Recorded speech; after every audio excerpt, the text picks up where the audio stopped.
We have been to church.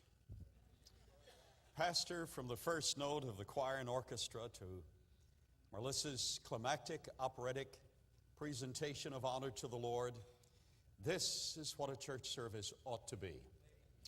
And one day we will all stand before the throne.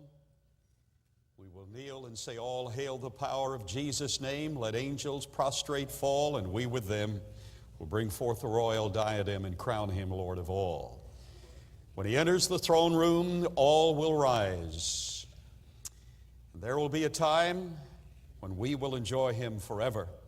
But in addition to that, there will be a time when every knee shall bow and every tongue shall confess that Jesus Christ is Lord, to the glory of God the Father.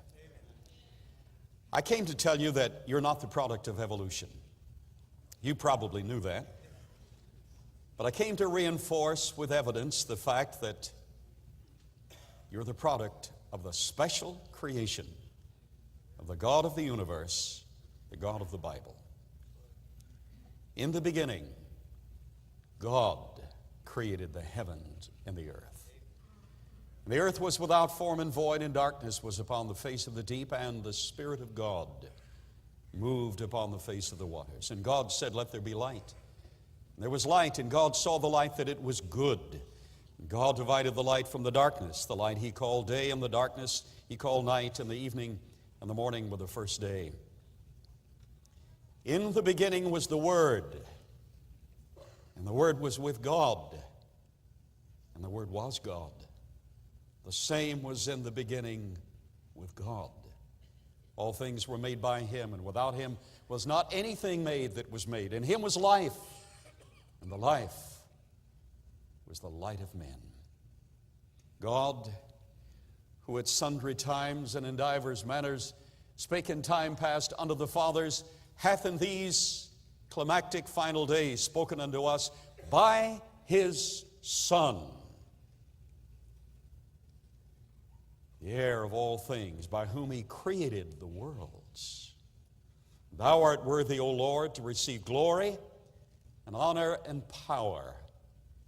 For thou hast created all things, and for thy pleasure they are and were created. When the choir began to sing this morning, "The mighty name of Jesus," I was ready. "Preacher," I said in my heart, they're singing about my God. All things were made by him and for him. We said, "God, who are you? How much do you love us?" And he said, "This much." And we nailed him to a cross. And we placed him in a cold, dark tomb. But that's not the end of the story. 72 hours later, he was found alive by his own power, and the grave is still empty. Jesus Christ is alive. I came to just give you a bit of evidence to reemphasize that he's the Lord of glory. And the least we can do is to submit ourselves a living sacrifice to him. I want you to know that I'm conscious of what you're thinking today. Every person in this audience is thinking four thoughts simultaneously. In fact, geneticists have realized that it is impossible, since all climes and all civilizations have given evidence that man has always thought these basic thoughts and has asked four basic questions, that it is impossible for man who is man, not to ask these questions. In fact, every experience that you have, every sermon that you hear, every special, like the one we just heard, is reenactment for you to reappraise the answer to these four questions. All men everywhere have asked these questions. I have had the privilege of speaking in at least 22 countries and representing our Lord and creation in one vein or another. And I remember stating that to a university audience on foreign soil, that at the major universities in the philosophy department at every major university, there are four questions they ask. And as I would give these four questions, the students and the professor would nod their heads. Pastor, I remember speaking to a group of individuals in Fiji, dark-skinned individuals, scantily clad, with histories in their own families of cannibalism. And as these men were seated on the logs and their ladies were standing behind them, that's their culture. The ladies were standing behind them, the palms waving, the blue Pacific. I felt impressed, like Dennis Swift said a moment ago, you just do what God nudges you to do. And I said, by the way, I've spoken to various audiences, and there are 4 questions that people always ask, and the interpreter stated that. And then I said, number 1, first question is, who am I? What's my personal worth? Who am I? And all of those men on that log with the blue Pacific waving in the background said, Vinaka, that's right, we ask, who am I? Personal identification, personal worth. I said, the second question is, where did I come from? Life origins. How did I get here? They said, Vinaka, we ask that question. I said, the third question is, now that I'm here, what's my purpose here? What am I doing here? They said, Vinaka, we ask that question. What purpose do we have in life? Then I said, the fourth question is, are you getting this? Who am I? Where did I come from? Life origins. What's my purpose here? The fourth question is, where am I going after this is over? They said, Vinaka, we ask, where are we going after this life? So I know what you're thinking. Who am I? Where did I come from? What's my purpose here? And where am I going? Ladies and gentlemen, there are 5 things that all men know. And in all climes and civilizations of history, they've always known this because the literature reflects this. 5 things that all men know. Number 1, they know there is a God, but they have no fellowship with that God.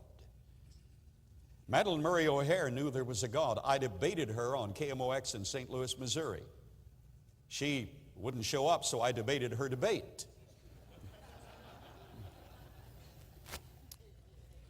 Who won? Well, I don't know who won, but I know who lost. She's a loser because she was on the side of errant, philosophic thought. She was not on the side of the truth.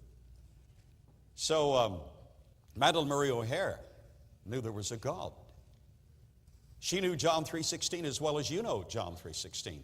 Altizer, the father of the God is dead movement, knew there was a God, and as a teenager he said, God, you leave me alone and I'll leave you alone. And God took him at his word. Ultimately to him, God was dead. God was not dead, but he was dead to a relationship with God. So his perspective was that God was dead because he had no sense of the presence of God. He had ruled him out of his life. Perspective is extremely important. Number 1, all men know there is a God, but they know they have no fellowship with that God. Number 2, all men know there is life after death, but they're not sure where it is. Number 3, all men know they have sinned, but they have no liberty from that sin. Number 4, all men know there's a judgment, and they have no hope in it. Number 5, all men know there is death, and they fear it. You know these things. I know these things. I came to give you some answers. One of the problems that the evolutionary community has is they refuse to adopt any philosophy that gives a final answer to anything. The very method of science is to always be learning. Well, we can always learn, but along the way we can nail down some facts. And I found the answer in an old book called the Bible. I went through there was a time, I was taught as a young man that the Bible was the Word of God, and I went through educational processes, and I came to a temporary conclusion that, well, now wait a minute. There are long ages of time, long history to the universe and planet Earth. I didn't know all the facts at that time. God said He created man literally on a specific day, but I've now learned that man has progressed through an evolutionary series. Of course, I was wrong. And I said to myself, I remember pondering this for a long period of time. And I said, wait a minute. If I came by evolution and God said that He created me, God lied to me, and I couldn't trust a God who would lie to me. So I adopted atheistic evolution. But I was the most miserable man on the face of the earth. And then God, aren't you glad for God's faithfulness? Intellectually, I abandoned Him, but He lived within me, and He could not deny Himself, and I knew that there was a still small voice, and His name was Jesus Christ. He was alive. During those dark hours of my questioning, God was always there. Home was with Him. Maybe I'm speaking to some errant Christian who has been caught up in an academic process or the process of bitterness in life and disappointment in life, and you've wondered, maybe you need to make your way even before I finish this lecture sermon this morning, and make your way and say, God, forgive me. You've been there all the time, and I just need a renewed fellowship with you. Then God led me through theistic evolution, and after acquiring more of information, came to what I want to give you today, some information that evolution will not work. God didn't use evolution, and that the long periods of time are not there. Everything is recent.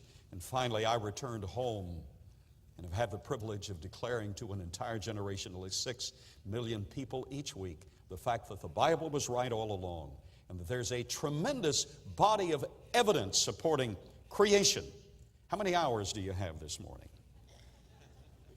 Can you listen fast? We need to get our perspective right on this thing. God's been right all along. We just have to be redirected. These two blondes. Now, I got this from Kent Hovind. He can get away with it because he's blonde. Part of his family's blonde. And they're all super intelligent, so he can get away with telling these blonde stories. These two blondes were standing on a balcony on the Mediterranean in a luxury hotel overlooking the Placid Sea. And they were enjoying the rays of the moon. First blonde said, "Which do you think is farther, London or the moon?" Second blonde said, "Hello, can you see London from here?"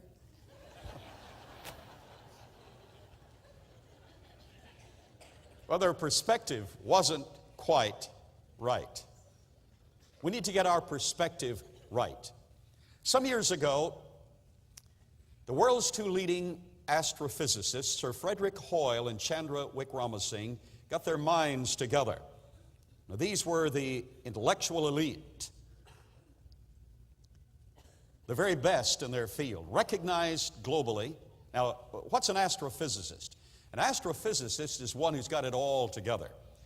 He has a background in physics, chemistry, biology, astronomy. He has the best of education. He's able to measure the distance to the farthest star and weigh the mass of the universe, all without leaving his laboratory. He's able to interpret the orchestral sounds of the universe.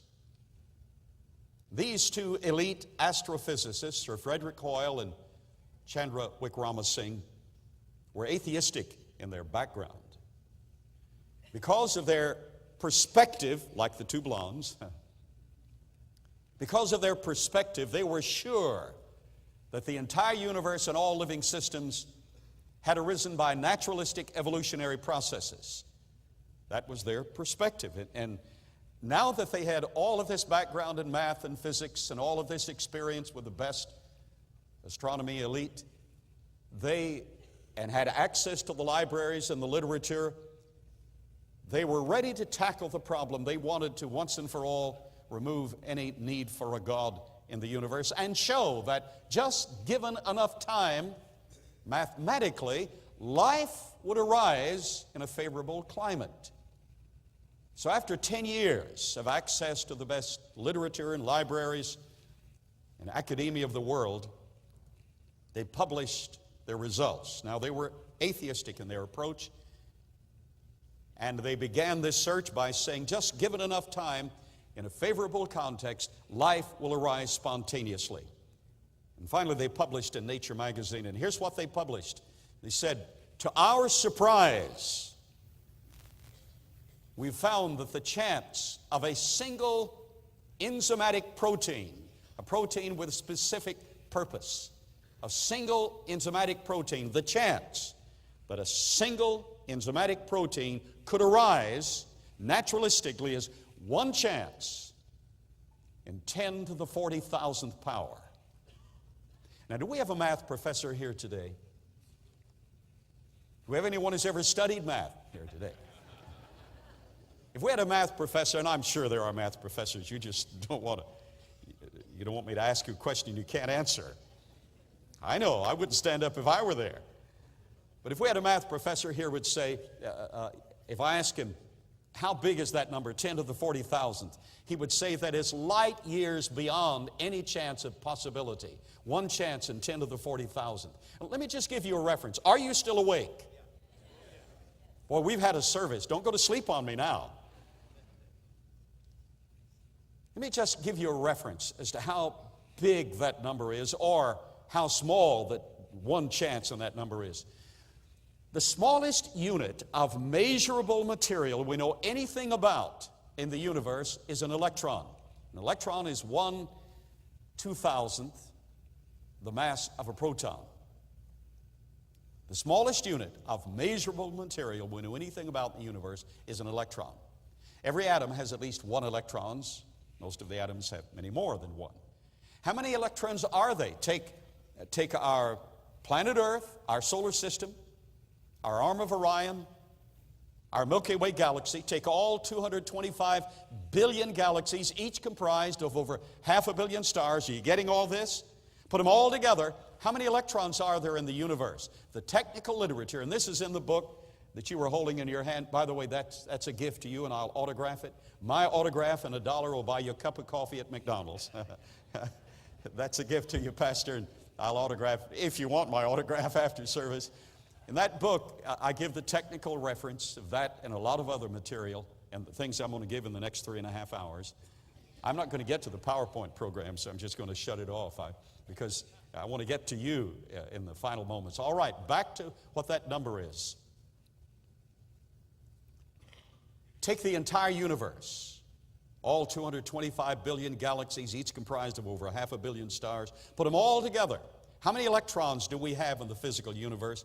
The technical literature reports that we have 10 to the 80th power of electrons in the entire universe. But most of the universe is just space. Fill all space with electrons so that you can't cram one more electron in the entire universe. How many electrons would you have? 10 to the 135th power of electrons? How far beyond? That number is 10 to the 40,000th. It is light years. Anything beyond one chance in 10 to the 50th power has zero chance of occurring. Now, did you get all that?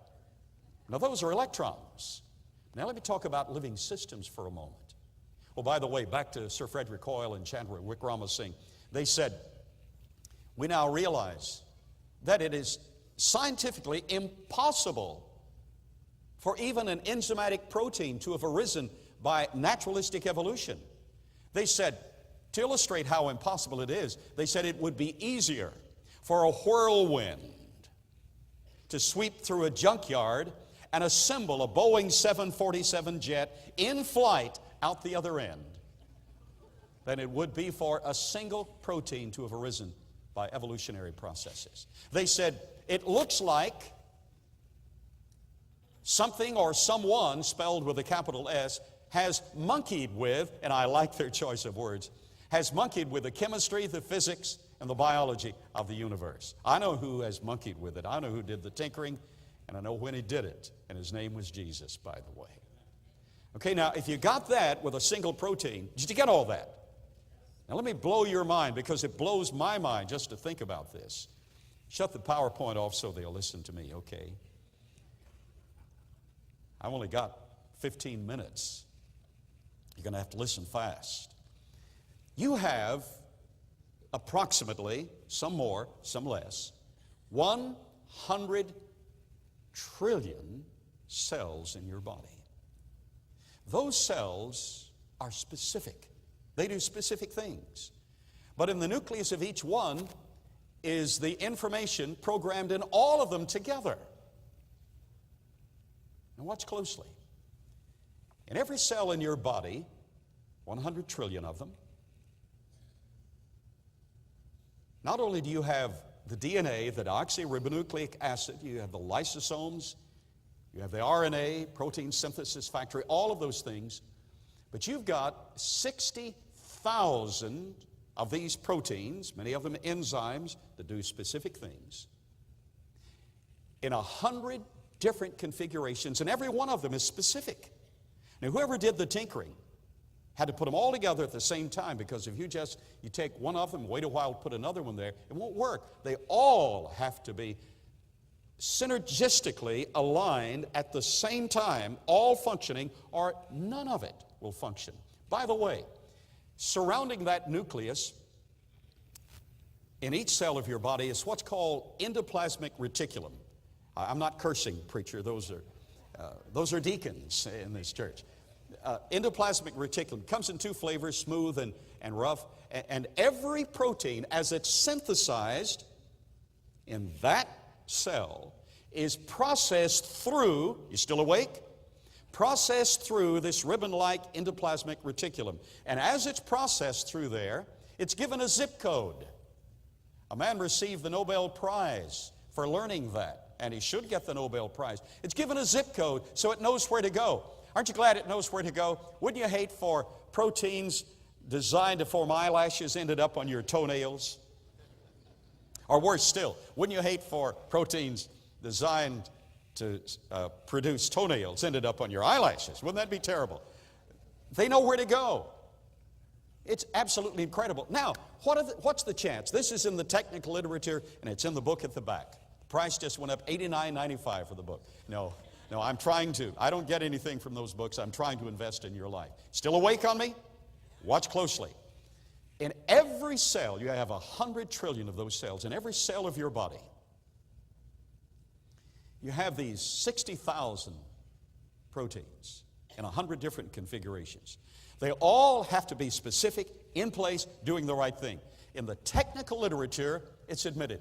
What's the chance that just in a single cell alone, and you've got 100 trillion of those cells, and each cell's different, in one cell alone, what's the chance that those 60,000 proteins in 100 different configurations could self-assemble, all functioning simultaneously? Hold to your pew. The chance is one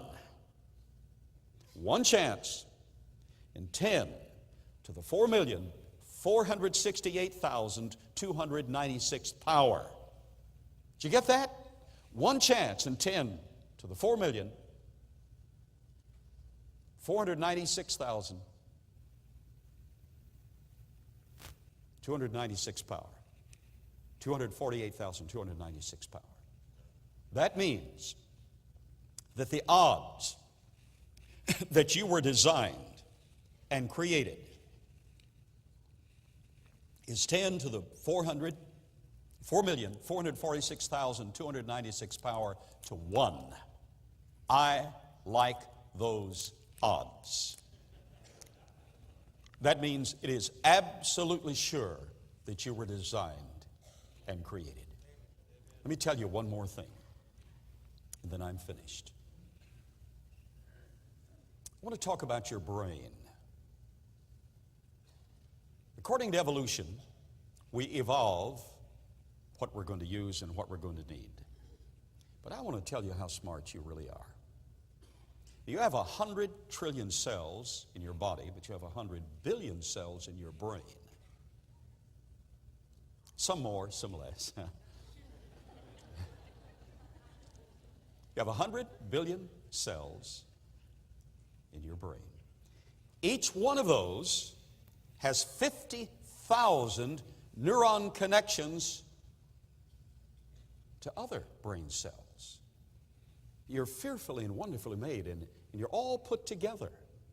And in your brain, in the book, I cite the technical literature showing that one human brain is more complicated than all the rest of the physical universe combined. Did you get that? Your brain is more complicated in structure than all the rest of the physical universe combined.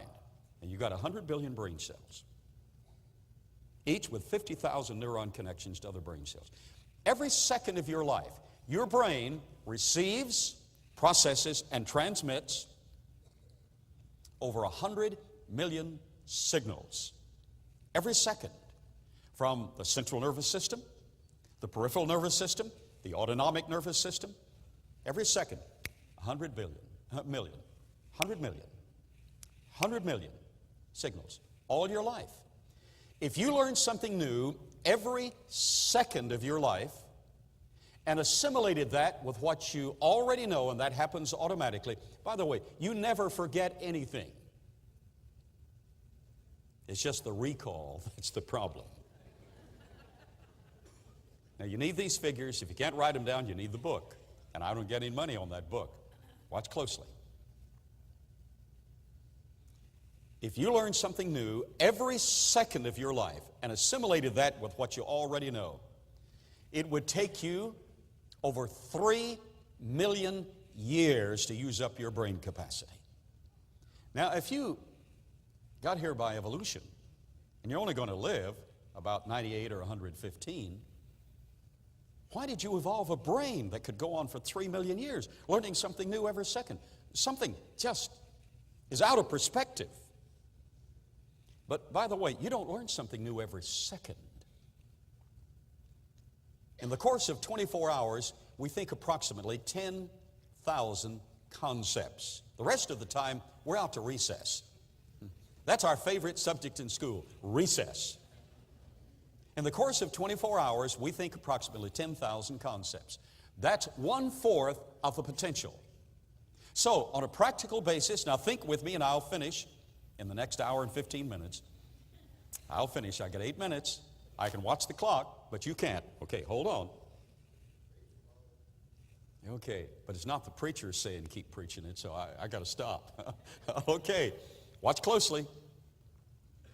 So on a practical basis, you got 3 million years times 4. How many million years could you, on a practical basis, go on without using up your brain capacity? 12 million years, right? That's wonderful. But now I've got news for you. Because of oxygen deprivation, lack of oxygen in a single atmosphere where we're dependent on the hemoglobin alone to pick up the oxygen and run it through the bloodstream, in a single atmosphere like we have today, 14.7 pounds per square inch. Here's this mother incubating, gestating this child. But she's not getting enough oxygen, so she surely can't get enough to him. Before you were born, in the 3rd trimester, you still awake? In the 3rd trimester, there's a tremendous proliferation of brain cells. And the design of the cranium is to accommodate all of those, or if they don't survive, to flush them out. And a brain cell dies in 4 to 6 minutes of oxygen deprivation. So here's this precious mother incubating, gestating this precious child, but not getting enough oxygen. So in the 3rd trimester, do you realize that you produce genetically 200 billion brain cells, but you lose half of them in the 3rd trimester in that tremendous proliferation of brain cells? How many knew you were playing with half a deck anyhow?